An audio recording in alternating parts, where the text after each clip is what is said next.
Они их собрали спокойно, до боли детишек и женщины выгнали в поле. И яму себе эти женщины рыли. Фашисты стояли, смотрели, шутили. Поднялся наверх хищноносный майор. На этих людей посмотрел он в упор. А день был дождливым. Касались луга свинцовые тучи, толкая друг друга. Журчали ручьи, словно малые дети. Я этого дня не забуду до смерти. А ветер такой бессердечный и груб. С корнями тот ветер вдруг выдернул дуб. Дуб рухнул. Со вздохом тяжелым и в ужасе дети вцепились в подолы.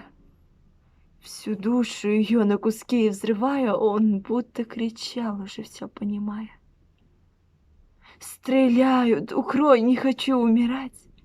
Нагнувшись, взяла его на руки мать.